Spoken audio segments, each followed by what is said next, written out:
welcome everybody to a talk by Dr. Larry Bennett of the Political Science Department of DePaul University called Chicago and the 2016 Olympics.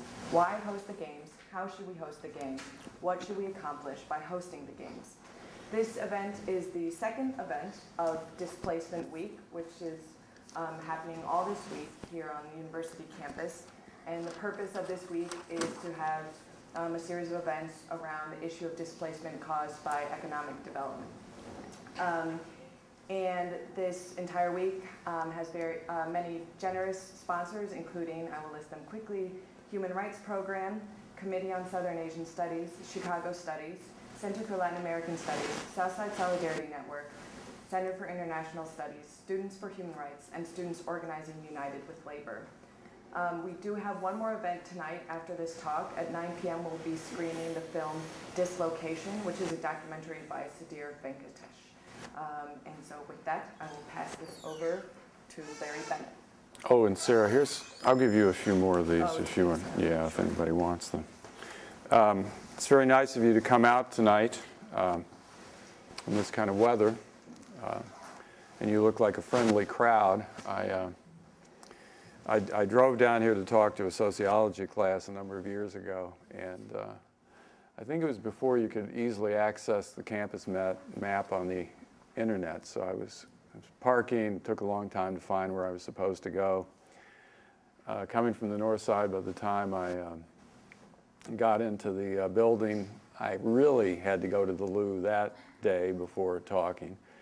And you know, one of the things about Gothic Revival architecture is it isn't known for the obviousness of the placement of bathrooms. So I'm looking around, and there are these two fellows who are talking, and they're in deep conversation. I rush up to them, ask them where the bathroom is, and I get a rather long lecture on impertinence from this Donish figure who I had interrupted the conversation. And so it was a much easier arrival tonight, and I'm grateful for that. Sarah called me a month ago, 6 weeks ago, about this, and you know, described in general terms what the week's events were. And I said to her at the time that I wasn't sure how much displacement there's going to be if Chicago is selected for the 2016 Olympic Games.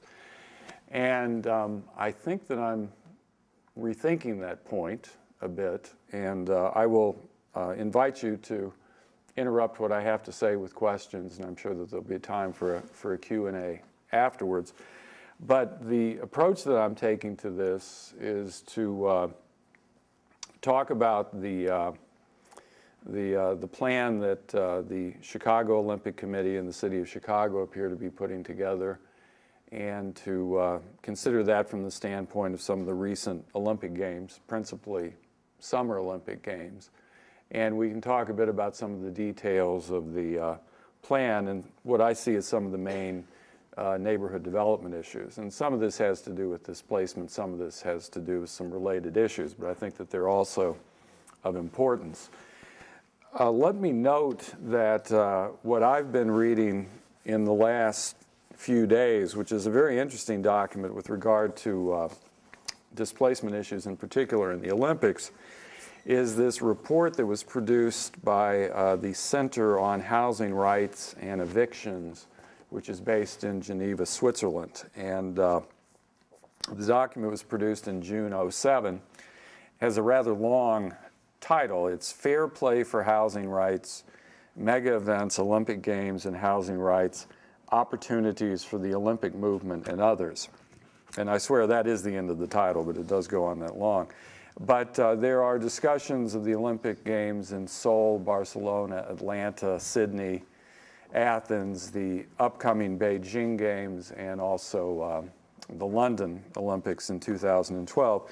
And one of the things that I think is interestingly discussed in their report is that they define displacement in a rather inclusive fashion, so that in particular they spend some time talking about harassment of people who are defined as undesirable in public spaces during Olympic Games. And I think that that's something that if we have the Olympics in Chicago, that could be very likely part of the process that we would be encountering.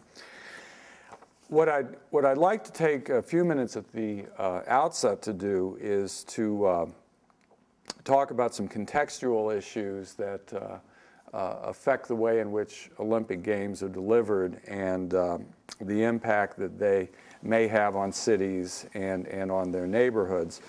And I guess that the first contextual point that I would note is that in the large literature on the Olympic Games, there is a conventional wisdom, which is that since the Montreal Olympic Games in 1976, that there's been a tremendous tendency towards a privatization of the production and the delivery of the Olympic Games. The Montreal Olympics in 1976 experienced tremendous cost overruns, which had to be borne by the municipality of Montreal. And in fact, the debt that they ran up in 1976, I believe, was only paid off in the last 4 or 5 years. It was fairly recently. And the upshot of that was that there is a span of time after 1976 in which the International Olympic Committee actually doesn't get many bids from cities that are seeking to host the Olympics. There was also the curious Moscow Olympics in 1980, in which there was a significant number of countries that boycotted. But by 1984, Los Angeles was the only city that bid for the Olympic Games.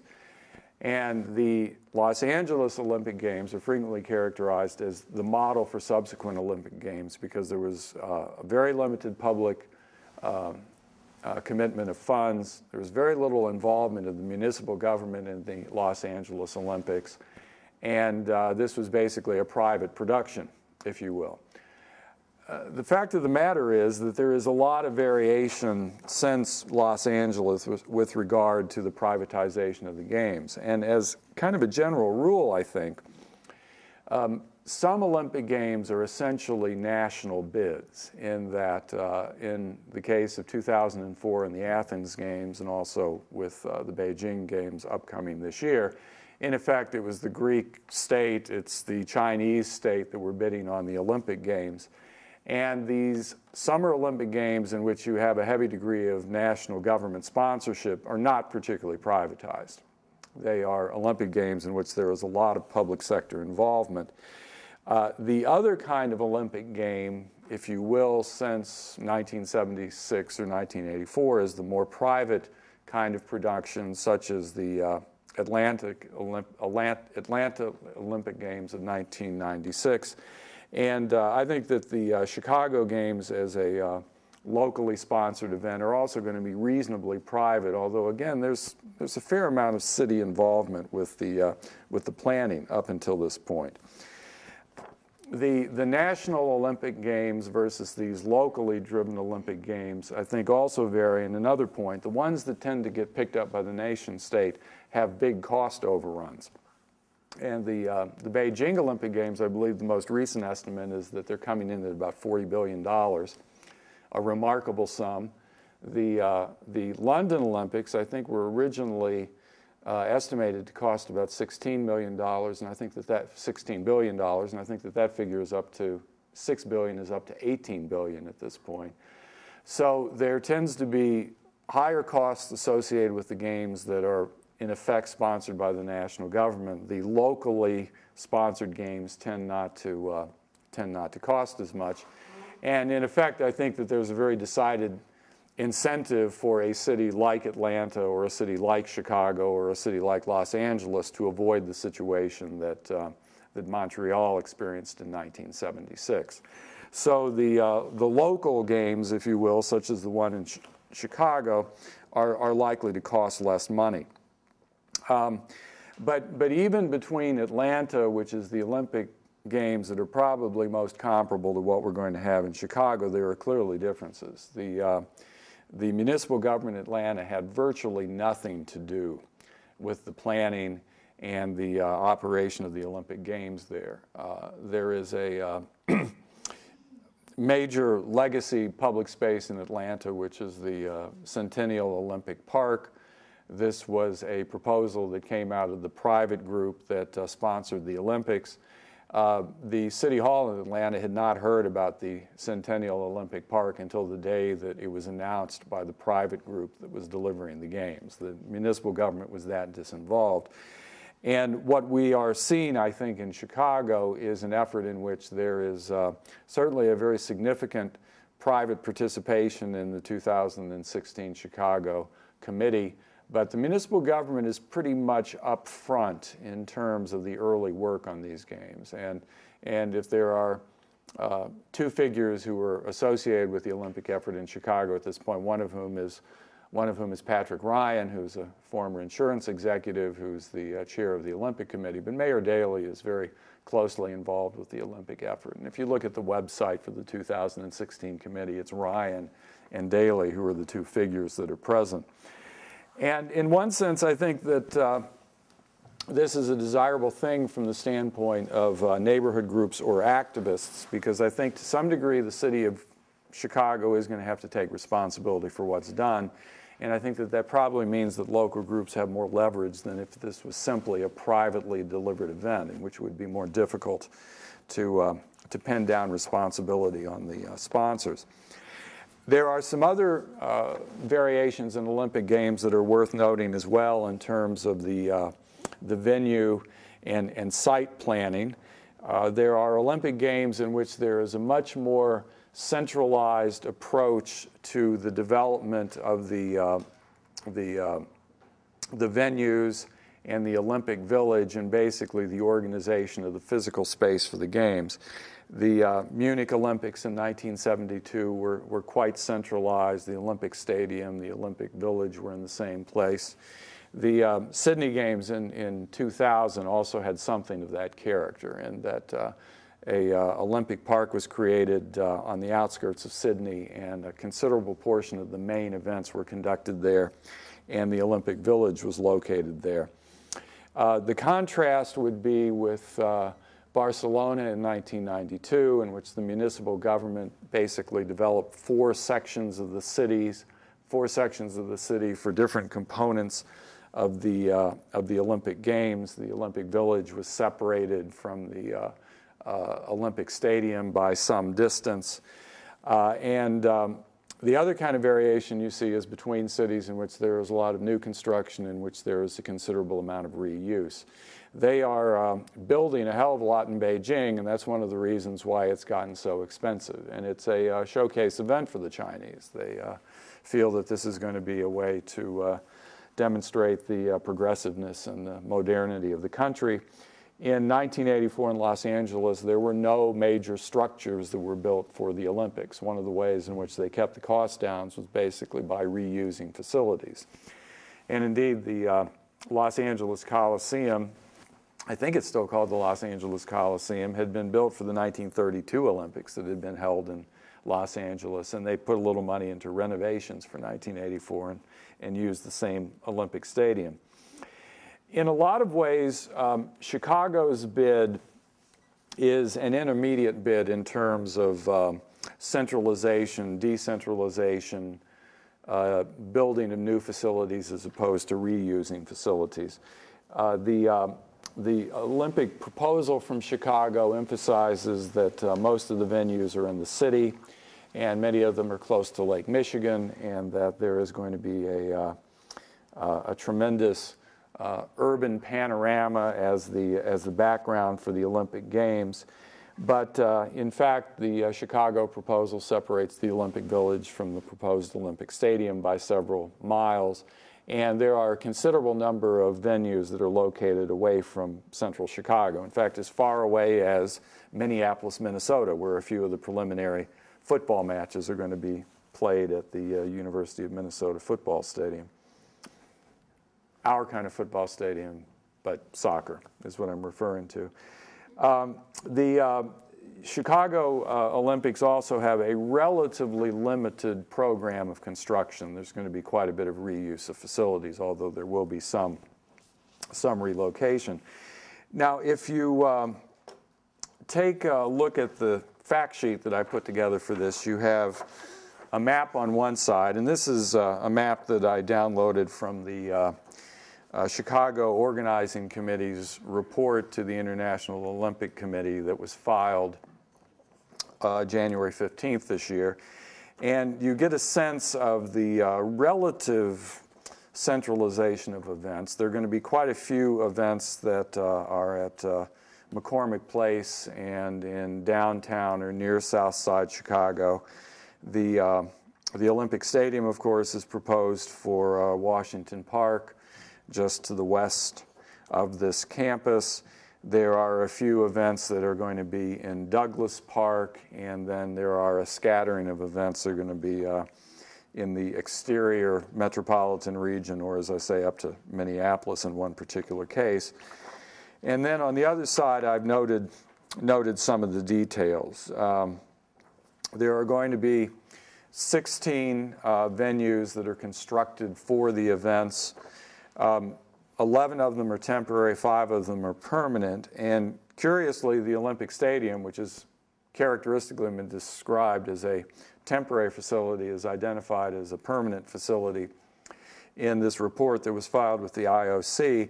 But my assumption about that is because that once the Olympic Stadium is taken apart, there has been this promise to build a smaller amphitheater in Washington Park that would have a seating capacity of somewhere in the vicinity of 5,000 to 10,000, and this would be available for neighborhood events and I think high school sporting events and so on. So I think the Olympic Stadium is being classified as permanent, even though what's going to be permanent there is this much smaller facility which will be left over.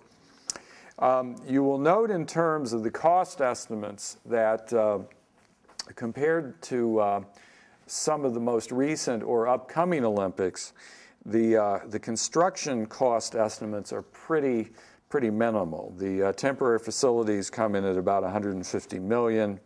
The permanent facilities at $650 million. 60% of that is represented by this Olympic Stadium. And again, I note in the case of Beijing, they have a construction bill at this point that is $30 billion or more. I mean, it's quite expensive, quite extensive. Yeah? Sorry, I guess I'm just a little confused as to what exactly privatization means in the context of the Olympics. Like, is that, I mean, why are private parties willing to invest? Is there some profit? Well, there's basically two things going on. A lot of the, and some of this has to do with IOC rules in terms of revenues that are generated. The IOC specifies that revenues that are generated for particular Olympic Games, for the most part, have to be put into actually operating the games. And so what has tended to come about is a system in which you have a lot of television revenues that are coming in for particular games, which has to be either given back to the IOC or plowed into construction or operation of the games. And there's also been an increasing tendency towards corporate sponsorship of particular facilities, of particular events.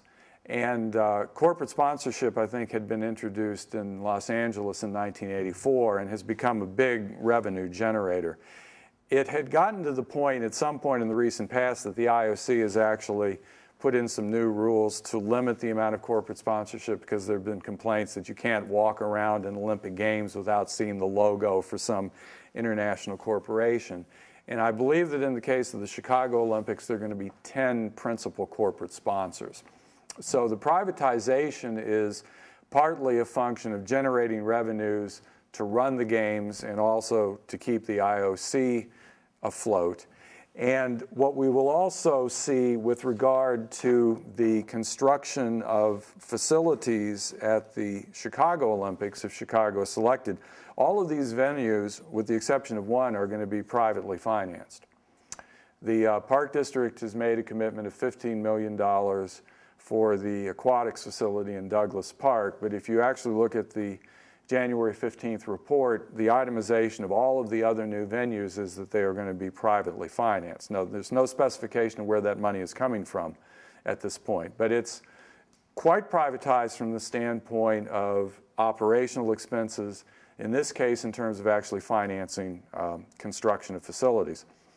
So to go back to Montreal in 1976, Montreal ended up with such a big charge because the municipality had issued the bonds and had paid for the facilities construction, and then those games generated much less revenue than they had anticipated. So we have a $650 million estimate for the cost of permanent facilities, but I will note that the Olympic Stadium cost estimate has already increased $20 million from sometime in mid-2007 to early 2008. And this is a relatively unprecedented facility. It's a very large facility to be taken apart, and I think that there are a lot of reasons to suppose it's going to cost by 2016, if we get to that, quite a bit more than this $385.9 million estimate. Yeah? Oh yeah, well, I'm so confused about this privatization. I mean, is it in the form of just a flat gift? Or do the corporations get something out of it? Like, oh, the corporate sponsors get a tremendous amount of promotional boost because of their logos. They see this as a way to market themselves internationally. So that there's an economic model that has basically fallen in place since the late 70s, early 1980s. And as I say, what it's meant has been that in the case of bids coming from cities like Chicago or Atlanta, to a considerable degree from Sydney, where you're not talking about a national capital where you've got national funding that's going to pay for a lot of the infrastructure, there's been a tendency to try to use that private sector money in order to pay for most of the expenses. And again, there's a lot of debate among the economists with regard to whether recent Olympics have turned a profit or not, and in part because of the private participation, it's very difficult to make this calculation. The IOC and local games advocates tend to say they've all made money over the last 20 years. They haven't been any of these Olympics that have run into a problem like Montreal did in 1976. The fact of the matter is, though, that the expenses are very great, and in the case of London, for example, where the cost overruns are tremendous and it's still 4 years off from the games, they've had to dedicate a share of the funds from the national lottery there to pay for the Olympics. So the privatization is important. What it actually means in terms of a bottom line, I think, varies quite a bit depending on the city. But it will undoubtedly be an important element of the Chicago Olympics if Chicago is selected. And again, if I may note, if we go down to the bottom of this fact sheet in terms of what we currently know about public funding, the City Council last year authorized a $500 million commitment in case there is a loss or overruns with regard to the provision of the Olympics. As I noted, the Park District has committed a fairly modest $15 million for one facility. And then, depending on the location of the Olympic Village, there is a kind of convoluted transfer development rights deal, which will be between the Metropolitan Pier and Exposition Authority, the people who run McCormick Place and Navy Pier, the city of Chicago, and whoever the developers will be for the Olympic Village. And the Olympic Village will be a private project, and the Olympic Committee says they've got half a dozen developers who are quite interested in this. They're estimating that the price tag for the Olympic Village will be somewhere in the vicinity of $1 billion. It's a little more than that at this point. So what we have is actually, so far, and according to the public information that's available, a relatively modest public commitment in terms of financing the games. But what sort of stakes then do these private companies have in that land and in that development? Well, they're not going to be getting any land. I mean, there will be a developer that is going to put up the Olympic Village. The Olympics will be held. There will be use by athletes and coaches for 2.5 weeks, and then they'll go through a conversion process and turn that into residential dwellings. And the question will be, to what degree will there be some sort of affordable housing set aside? Because there has been a discussion that one of the legacies of the Olympics is that this Olympic Village is going to produce some affordable housing. None of that has been specified at this point. We don't know who the developers are. They will have a stake in that property there, but that's really the main item in which there would be private investors with a continuing interest in any of the property, any of the site. Okay. Now, let's go back up toward the top of the fact sheet. There's going to be quite a bit of use of existing facilities. McCormick Place, Greater McCormick Place, whatever we call it at this point, is going to be the site for quite a number of events. The United Center is going to be used, Ryan Field at Northwestern, the football stadium at Northern Illinois University, the Convocation Center at Chicago State University. There's quite a number of existing stadiums and auditoriums around the city that are going to be used. As I note, the current status of the Olympic Village is to develop on the air rights above that trucking parking lot that is directly to the west of Lakeshore Drive and south of McCormick Place. It is, I believe, about 35 acres.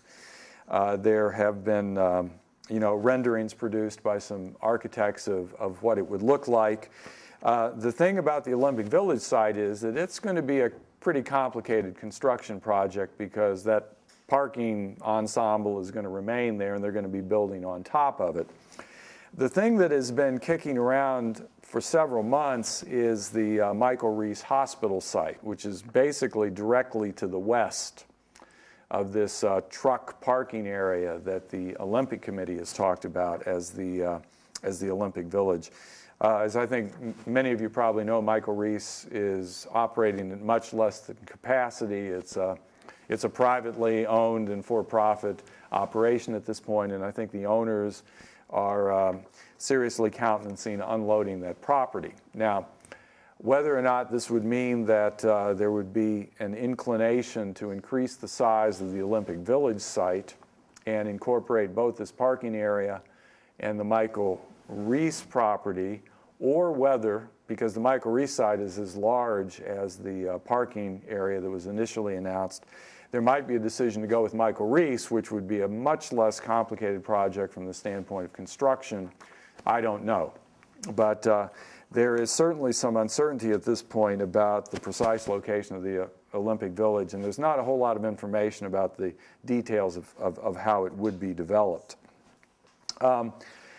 As I noted before, one of the major selling points for the Chicago bid is the use of the Central City access to Lake Michigan and so on. And in the January 15th report, the Olympic Committee estimates that the Olympic Village, if it were sited on that first South Lakefront site, would mean that 75% of the venues would be within 15 minutes travel time of the Olympic Village. 85% of the athletes would be within 15 minutes of wherever it is that they would be participating in the games.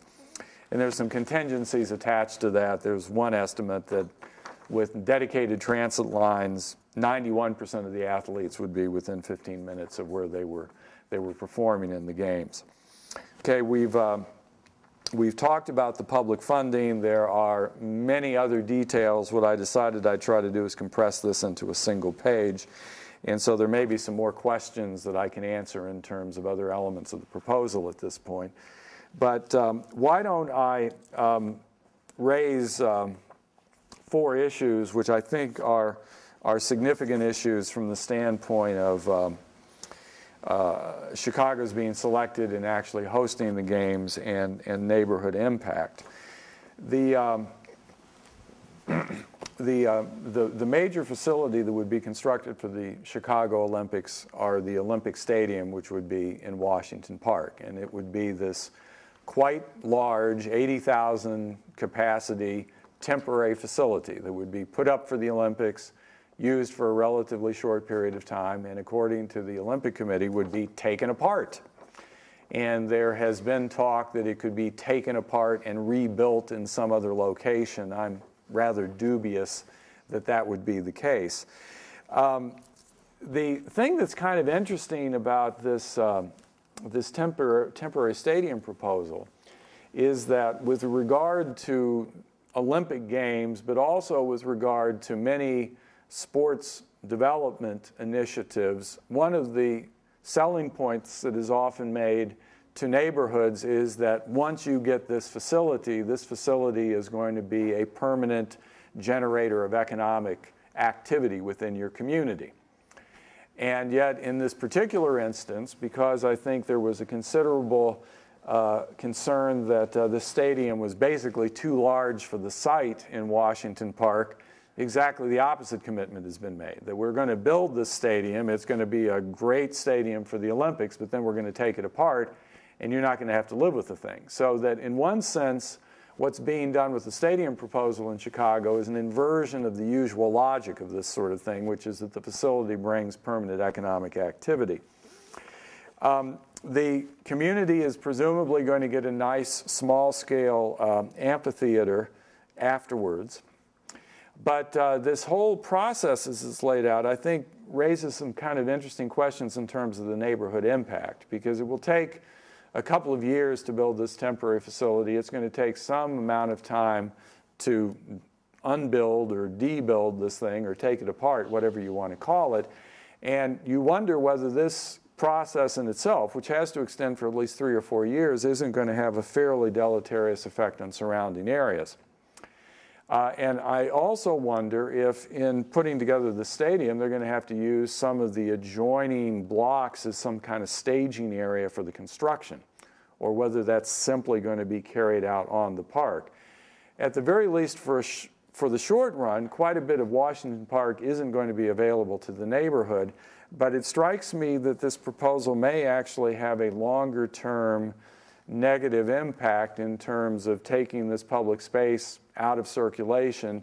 It may even have some impact in terms of housing in the residential areas that adjoin Washington Park, because this construction process is going to take quite a bit of space to carry out. And as I say, it's an interesting physical project because by definition there isn't going to be a long-term impact. The thing is going to be removed. So I think that that's one issue for local residents to consider. The other related issue is whether there is going to be any kind of legacy long-term economic benefit for Washington Park, Southwest Kenwood, Western Hyde Park, if you will. I think Woodlawn to the south is another neighborhood in which there would be a desire for economic benefit coming out of the Olympics. Is there going to be a program which is going to get local residents enrolled in construction trades training programs or provide them access to some of the construction jobs that are going to be pursuant to the games?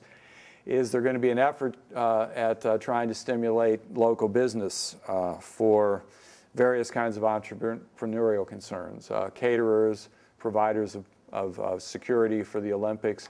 I think that there are a variety of small-scale business enterprises that could be stimulated by the Olympics, but I think that there's going to have to be some pressure put on the Olympic Committee and the city to promote that kind of thinking.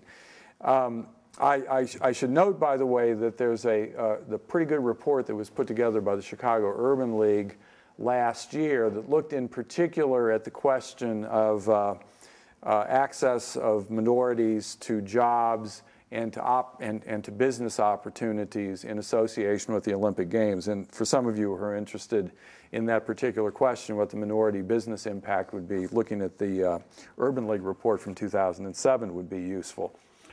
So what's the physical impact on Washington Park and its surrounding neighborhood? Is there going to be any carryover economic development in the long run?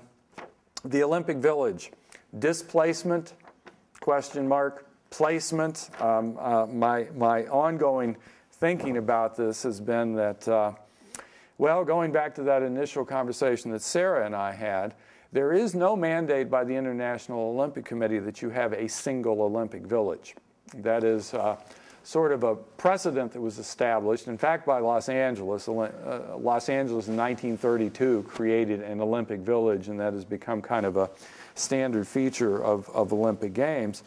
But what would be the possibility of actually creating Olympic villages? Maybe you do some of the near south side lakefront development as proposed, but why not build or rehabilitate some neighborhood housing, particularly in the vicinity of the Olympic Stadium and some of these adjoining neighborhoods like Washington Park or Woodlawn?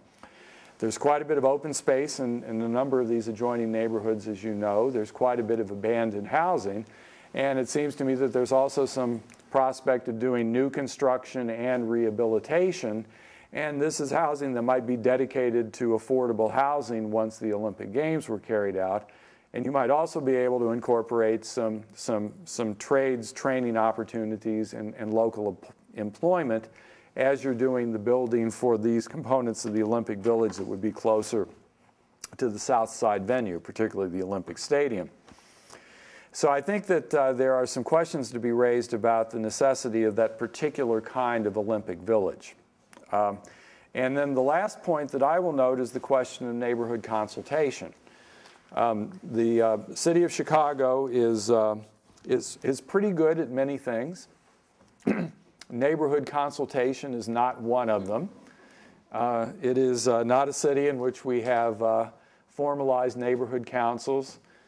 Some aldermen have advisory groups that they form based on their commitment to the local public. Some of you may have read the series that ran in the Tribune a few weeks ago that talks about those neighborhood councils. And I think in some cases aldermen do a pretty good job of trying to incorporate local residents in an array of local organizations. And in other cases, they load up their local advisory council with developers and real estate interests. And frequently, these people advocate for the projects that are being put before these aldermen. It's a sort of remarkable thing. What seems to be going on in the south side, because I have a colleague who's been looking at some of the organizational meetings in conjunction with the Olympics, is the kind of characteristically ad hoc approach to community consultation that you see in Chicago. I think that Alderman Preckwinkle has been pretty aggressive in attempting to figure out what's going on at the Olympic Village site and with regard to the broader plan for the Olympics as it impacts her ward. I believe Alderman Cochran in the 20th ward has gotten interested in the Olympics. But there has been some feelers that have come out from the city government and from the Olympics Committee to particular organizations. My sense is that the local residents who have attended these meetings have felt more as if they are being told what vaguely may happen as opposed to being asked what you would like to happen or what you see your neighborhood requiring or getting out of the Olympics that would be beneficial. And again, I hesitate to say this before a group of people who have spent any time in Chicago, but there appears to be some possibility that some organized bribery is taking place in the sense that parks advisory councils are being told that if you'll say that the Olympics are a good thing, we'll give you a new facility, and that's going to be something that you like. I have been told that some of the other community institutions have had promises made to them in terms of some infrastructure improvements that they would like to make, but they don't currently have the revenues to make. And wouldn't it be nice if they had this new facility of one type or another, and please support the Olympic proposal as well. So it strikes me that at the best, the process is ad hoc and kind of fragmentary at the present time. At worst, it is tending towards basically a buy-off of local constituencies who might be viewed as otherwise being hostile. Now, we are still many years away from the Olympics. We are even a year and a half away from Chicago being designated as the 2016 city. So there's a lot that can be done between now and then. And for those of you who are interested in this proposal, and if the city gets the Olympics, it's going to have a big impact on this part of Chicago and several other neighborhoods, I would really encourage you to stay involved and try to keep up with the information and to participate in the process. So I'll cut off my remarks at that point, and let's see if there's any questions or further discussion. Yes, please. You mentioned before that the Olympic Committee was talking about possibly, connecting CTA into the Olympic Village so that it would be even closer for athletes. I do not think that there are any particular plans for the CTA at this point. Okay. Now, the thing that has come up is that I'm going to say that 4 or 5 months ago, there was a congressional hearing in Chicago, and this is before the resolution of the CTA, RTA funding business at the state level.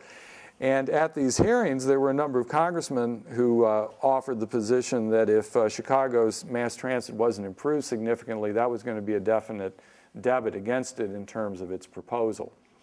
So I think that the CTA is a major element of making this work. At this point, given the events of the last year, I'm not altogether optimistic about that. One of the curiosities, by the way, in the January 15th report to the International Olympic Committee is there's a chart that presents transportation-related infrastructure that's being prepared for the Olympics, and the single largest item at $500 million was the rehabilitation of the Brown Line stations, which is at best a tenuously connected transit project to the Olympic Games. So I think transit's going to be an important point, but I don't think much has been done at this point, and given recent state-level politics, I'm a bit nervous about that. Yeah, Jeff. Really intrigued by the fact that in 1984, only one city was interested in this. And right. It seems like a really intense competition, and I've read somewhere that there was a certain success of the Barcelona games, and the other cities think that this transforms a city into some sort of world-class city. And so that's an interesting backdrop to then wondering who's really behind this in Chicago, particularly in a period when there is this move towards privatization where the city has all these resources like the Skyway, parking garages, parking meters. Midway Airport now, where these yeah. public resources are being turned over. But here, it doesn't sound like it's that, but rather the city daily is getting these private parties to put the money up. Sure. I'm wondering to what extent this is driven by daily and what the whole, what are the politics around that about with respect to, is this machine politics at play? Or, can you say more about what's driving this in Chicago? It's hard to imagine to me that Ryan guy decided he wanted the Olympics here. Right. Maybe he did. Right. I think that Mayor Daley sees the Olympics as a legacy project for his mayoralty. I think that what he would like to do is to win the designation for Chicago in 2016, serve as mayor through that date. And he was most recently reelected in 2007, right? So he would be up for reelection in 11 and then 15. And, you know, I will fancifully predict that he will then resign midterm after the Olympics are hosted, particularly if the Olympics go fairly well. Now, I'm sure, Jeff, that there is a business and civic sector component to the proposal. The Olympic Committee has not had much difficulty raising the funds that it needs to raise for actually making the proposal. It costs $50 million to plan for the Olympics and win the designation. It's not a small fund there. I do think, though, that probably the mayor has been more instrumental than any particular figure in the private sector. And it's also my sense that a number of the civic and or planning organizations that are often oriented towards these kinds of major enterprises, things like the Metropolitan Planning Committee or the more recent Chicago Metropolis 2020 organization, I wouldn't say that they're distancing themselves from the proposal, and I think that some of the people who are involved in those organizations are part of the committee. But I think that they themselves there is some degree of skepticism about the financing of this, the infrastructure expenses that may be necessary, the opportunity costs that may accrue if the city actually does have to commit a significant amount of its own resources. So I think that it is a lot Mayor Daley and the city government. There's a group of civic leaders that see this as a desirable operation, but I think that in many ways we're looking at an approach that's very different from, say, Barcelona in 1992, in which you had a municipal government that had been held by the, and I'm forgetting, it's like the Catalonian Socialist Party. They had had a long-term public investment program oriented towards basically rebuilding Barcelona and rebuilding the Barcelona infrastructure. And by the time of the 1992 games, they had a pretty well-developed plan in terms of taking part of the waterfront area and building the Olympic Village there, but then using that Olympic Village as a stimulus to further development. And so I think that in the case of Barcelona, there was a much more clearly defined long-term public investment program. Now, the Barcelona games are a very interesting case because I think from the standpoint of the city's reputation, they did contribute substantially to making Barcelona a much more prominent European city from the standpoint of culture and from the standpoint of tourism. The city government tends to get pretty good grades in terms of its planning and its approach to physical development. The city government acknowledges that it didn't do such a great job at neighborhood consultation itself, that they decided they wanted to promote a particular physical plan and they didn't want to listen too much to local residents.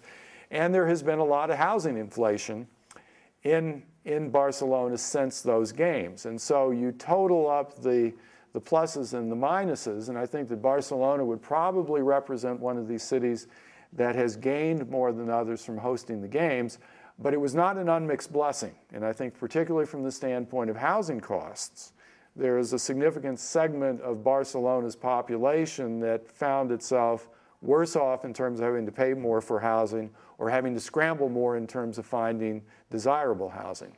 So even there, I don't think it was a complete success from the standpoint of the array of impacts that you might want to look at. Yeah? I sort of have a two-part question. Looking at the experience of other cities that have hosted the Olympics, you sort of mentioned this in terms of stimulating local business as a possibility of actually incorporating that in the plan. What are the expectations, perhaps, of that? I mean, in the past, has that been something that has occurred in terms, I mean, in like really local business, not just Chicago business, but perhaps, you know, Hyde Park or Woodlawn business being stimulated?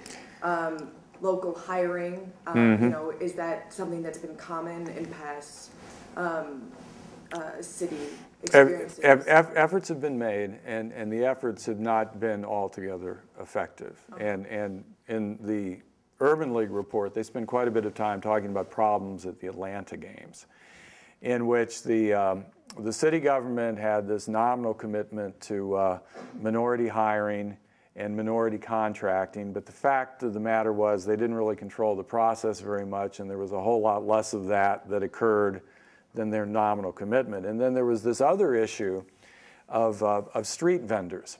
And again, I think this is an interesting point because on the one hand, I don't think street vending is a particularly powerful route to long-term economic success. Nonetheless, there are people who would do it and in some fashion make a living from it. But in Atlanta, the street vendors were basically isolated from the venues because the International Olympic Committee didn't want all these people selling hot dogs or whatever it was. And in fact, subsequent to the Atlanta Games, the International Olympic Committee has basically put more pressure on cities to regulate that kind of trade. They don't really want to see individuals who are hawking baseball hats or maps of Chicago or hot dogs or whatever it is standing out in front of Olympic facilities. They would much rather have that part of the Olympic commerce processed through the official sites and official businesses.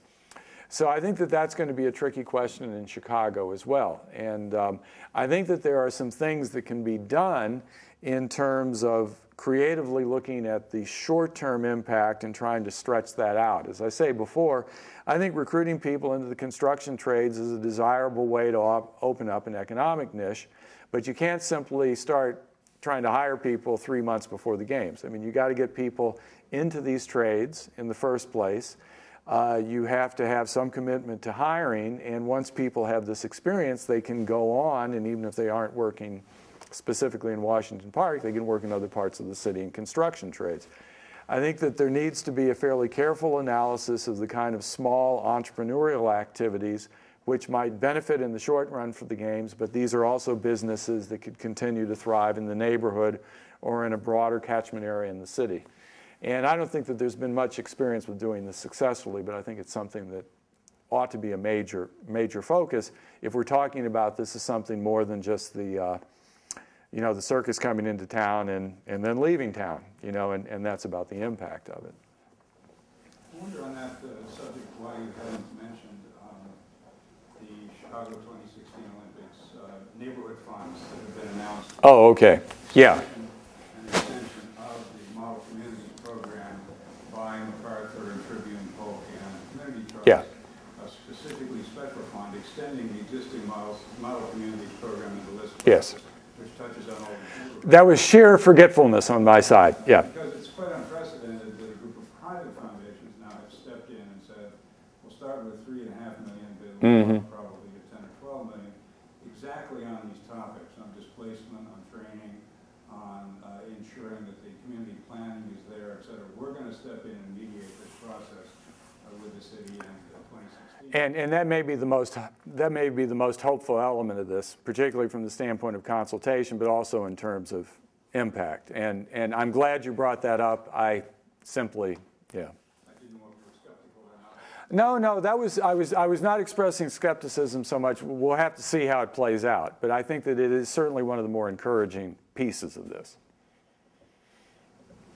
Yeah. Yeah. Do you think people should at all be concerned that this financing picture could change and perhaps the public financing is going to have to be dramatically increased, which is going to be a huge burden on taxpayers and divert money from other programs? I think that that's a possibility. I think that that's a possibility. We've got an estimate that the cost of the games is going to be at about $5 billion, and that's $2 million for construction, $3 million for operations. I think it's altogether possible that the cost of the Olympics will be considerably more than that. And the construction costs, depending if there's a more ambitious program in terms of transit improvements, could become quite expensive. So I think at this point, one of the things to be a bit nervous about is this small public commitment at this point may be an unrealistic set-aside given what the actual cost of the games could be. Now, I can't predict that. But what appears to be happening is that the Olympic sponsors in the city are kind of lowballing what the likelihood of there being a public cost will be. There is some set aside. There is this $500 million that the city council has committed. But as I've noted, some recent Olympic Games have just mushroomed in terms of their costs. London is at the $20 billion mark. Beijing probably isn't comparable. But the Athens Games ended up costing somewhere in the vicinity of 15 to 16 billion. So one of the things to be concerned about would be demands on public commitment. Aside from publicity and exposure, what is the real benefit to Chicago to having games here? Right now, are you convinced? Well, it's very difficult to say, and I think it's tremendously subjective. Jeff has used the example of Barcelona. I think that Barcelona, in terms of its international profile, benefited from the Olympic Games. Now, its international profile benefited from some other things that Barcelona did as well. So you can't simply say it is because of the Olympics. There was a very interesting and in my mind, funny piece that was in the Tribune about 3 months ago. And the Tribune reporter was interviewing the former chair of the bid committee in Sydney. And the Sydney fellow said that, well, in the case of Australia in general, but also our city, this was a country which, and he used this term, this was a country in which people around the world sort of thought of us as kind of white trash. And what we needed in Sydney was to put on an event like this so that this unfair characterization of Australians would be eliminated. And he then said, and Chicago has sort of the same reputation. I mean, it isn't the kind of place that people from Europe think about first when they think about North America. They think about New York and they think about Los Angeles and so on. And I read this and I thought that that's such an interesting interpretation. I mean, it's my sense that from the standpoint of Chicago's reputation, it isn't going to make all that much difference if the Olympics are held here and the Olympics are presented in a competent fashion. Now, there is the short-term economic boost that the city gets. A lot of people come and they spend quite a bit of money. And I'll say one more thing about that in a moment. But it isn't altogether clear to me that this is an event that Chicago needs from the standpoint of transforming its international reputation. I don't see that as particularly significant. Among the best estimates of economic impact were the studies done around the Sydney Olympics. And in some ways, they're nicely comparable to Chicago because there was a analysis done of the economic impact on New South Wales, which is the state in Australia that Sydney is located in. And it happens that New South Wales has a population that's approximately the same as metropolitan Chicago. It's a little smaller. It's 6 to 7 million. Metropolitan Chicago is probably 7 to 8 million residents at this point. But the analysis looked at the game's impact from 6 years before the Olympics through 6 years afterwards. And basically what the calculation was attempting to do was to incorporate the preliminary expenditures on infrastructure and other kinds of purposes that are before the games, the tourism impact, and then the carryover. And the estimate was that the difference that the Sydney Olympics made in the New South Wales economy on an annual basis was 0.025%, a quarter of a percent annually. It's not much of a bump that you get from these kinds of events. There's a lot of money that flows in the short run. And clearly there would be certain portions of the city that would be directly affected in quite a decisive way for a short period of time, including this section of Chicago. So it's not to say that the impact isn't going to be considerable on certain neighborhood areas, but it's not going to have a transformative impact on the regional economy. In fact, what it's going to represent is a blip in terms of economic activity in the Chicago region if you calculate it in that fashion. So it seems to me that the logic for the Olympics is if you have the resources to sponsor the games sufficient so that you're not diverting resources from other important purposes, and if you do the Olympics in such a fashion so that you get some of this neighborhood economic benefit and you consult with the areas that are going to be directly impacted, and then you walk home pleased because on an annual basis you've added 0.25% to your local economy. Well, that's nice. I mean, you'd rather have it than not have it. But this isn't about a tremendous amount of economic growth that's going to come to Chicago. That is not going to be the impact. Yeah? I think you touched on this a little bit, but what do you think the chances are that the Olympics would result in any kind of major renovation or expansion of the CTA? I hope so. But that depends on the state of Illinois. It depends on a lot of, opportunity costs that are represented by putting that much infrastructure investment into Chicago and whether suburban and downstate legislators want to do that. There might be some federal money that could be pulled in. I think that that's a possibility. But I think that that's something that would be hoped for. It is something that if it's going to even have an impact on the games, the planning and the acquisition of those funds has got to start pretty soon, because if you're going to do that infrastructure, you've got to start working on it within just a few years. So I would like to see that, but I'm not altogether clear that that will happen. The website proposes something like $27 million in improvements. Oh, it's got to be more than 27 million. 27 million is a drop in the bucket. That's, that's like one CTA station.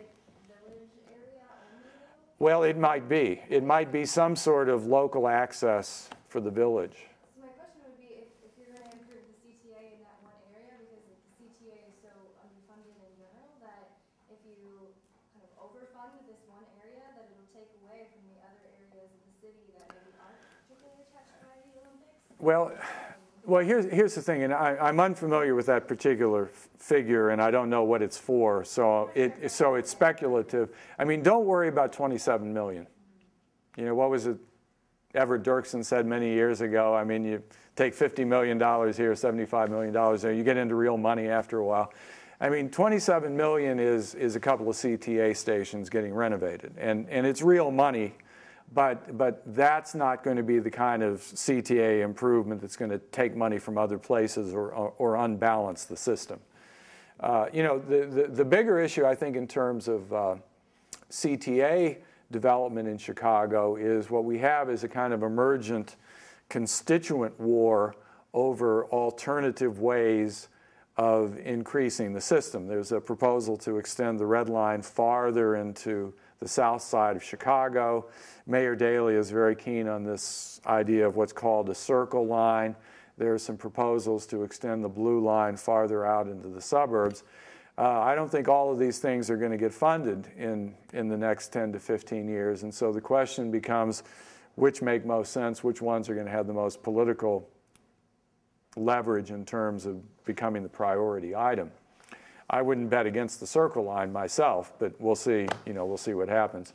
I mean, the rail line will be of some significance in terms of tourists and visitors, but they're going to have their own system for moving people from one place to another, and they're not going to be depending on the rail line. And towards the beginning, you mentioned the possibility of harassment of people who are considered undesirable. Yeah. Can you say a little bit more about what will happen, for instance, to the homeless population of South Chicago?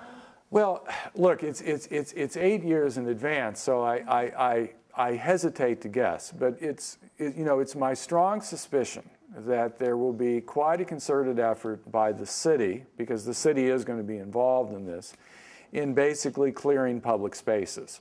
And so you know, I don't know exactly what's going to happen to the homeless population in the South Side at that point. As I say, I think that kind of issue may be more pertinent than actual displacement, because the way this thing is developing, it may well be that there isn't that much residential displacement that is produced. As I was saying before, what I would like to see is more placement of affordable housing out of the Olympic Village proposal, and I think breaking it out of the one big Olympic Village on the lakefront is probably the most likely way to accomplish that. And then if local nonprofit organizations that are doing rehabilitation can work in terms of sort of mixed projects in which you have some new construction, some rehabilitation, I think you can get some real nice neighborhood benefit from that. I don't at all see how that could possibly be the case. That would be such What? That there would be a community benefit from it. If you talk about benefit as actually providing more opportunities for people of the same, I suppose, socioeconomic bracket who already live here, to continue living there. That would represent such a large discontinuity with the current trend in countries all across the United States that I fail to see how a project spearheaded by elite politicians and real estate developers could possibly have a beneficial effect. You may be right.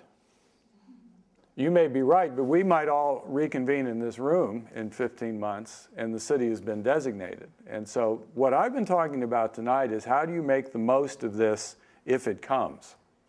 And I'm perfectly prepared to accept the argument that this isn't a particularly desirable thing for the city overall. And as I said before, don't put your money on this because Chicago is going to become a radically more prosperous place on the basis of the 0.25% gross regional income that you have as a result from it. So I can accept that. But I think the question is, from a pragmatic standpoint, if the city is designated, and I think that there's a pretty high likelihood of the city being designated, what do you do given that reality?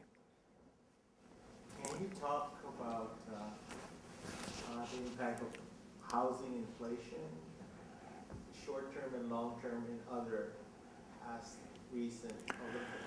I'm sure there is. Yeah, and as I say, I don't feel conversant enough with that to say a whole lot about it. I will note, as I did before, that evidently there's been quite a bit of housing inflation in Barcelona since the 1990s. Now, and Atlanta as well. I'm a little less directly familiar with information on that point. Now, there are other ways to do this sort of thing. And in the case of the Sydney Olympics, the Olympic Park that was created is this rather large space. It was a kind of derelict area, not outside of Sydney, but away from the central city. And they built the Olympic Stadium there. They already had some sports facilities there. And they put up the Olympic Village. And the Olympic Village, I think, has been a pretty successful development in Sydney in the sense that it's racially and ethnically mixed. They kept the sale prices down. I think it's all for sale, so there's no rental property. Clearly, there's some variation from city to city in terms of how successfully they've incorporated either the Olympic Village or what the impact has been on housing. And I don't think that in Sydney there's been a whole lot of residential housing inflation that's attributable to the Olympics. So, you know, there is some variation. In the case of Chicago, I wouldn't expect it to have a tremendous impact, but we'll see. Yes. I had sort of a similar question about like not the Olympic Village, not anything that is physically connected to the Olympics, but just sort of auxiliary development, like developers who want to get near the south side. Now, sure. Is there any experience with what happens? Because that you can't control. That's not. I mean, that's just development, Right. And it doesn't have anything to do with the mayor or politics or anything like that. Well, it sometimes does. I mean, it does, but it's not like. It wouldn't be like the Olympics are doing this. It would be somebody else is doing this because of that. Okay, well, here's what I would say in response to that point. I think that major facilities can sometimes have what I would call a showcasing impact on neighborhoods because they bring a lot of people in. And then maybe they leave that night because they've seen the basketball game or they've seen the hockey game or whatever it is. But they become aware of the possibility that there are opportunities or, residential opportunities in that area. And I think that the United Center is a sort of horrible building. From a site planning standpoint, it's just incredibly stupid. It's just this big box surrounded by all those parking lots. However, I do think that the presence of the United Center has probably contributed to some degree to the gentrification of the near west side because of that showcasing effect. It brings people into that area who might not otherwise go there. They take a look at the restaurant district along Randolph Street. They begin to see that you've got some new residential development there. It's a very indirect impact. It's not measurable in any sense, and I don't think that could be ruled out with regard to Washington Park. You bring a lot of people into this section of the city. They attend a couple of Olympic events of one type or another, and some of them start picking up parcels. So it could produce some gentrification in that indirect way. I don't think that you're going to get Olympics gentrification, but that showcasing of the area might lead to that kind of property investment in subsequent years. I don't think you can rule that out. And then we could talk about how desirable or undesirable that is, depending on what kind of housing it is. In my idea to break down the Olympic Village, and you build 2,000 or 3,000 units of 2 or 3 satellite Olympic villages on the south side, and you do it well, and you set aside 50% of those units or 75% or 100% of those units for affordable housing, and that could bring gentrification too. Because if you fill in some of the blocks so that they begin to look like better residential areas, you've got smart real estate people and they're thinking about the university not going away, of a better neighborhood environment. I mean, one of the tragedies of what nonprofit organizations do in some neighborhoods is in their efforts to provide housing or serve the local residents, if they make the neighborhood more desirable, they can bring gentrification. And so that's a tough point to work your head around. Anyone else? Well, thank you very much. Thank you. Thanks for the comments. And I particularly want to thank the fellow who left who made a good point about that foundation funding, which might be the best way for the consultation to take place.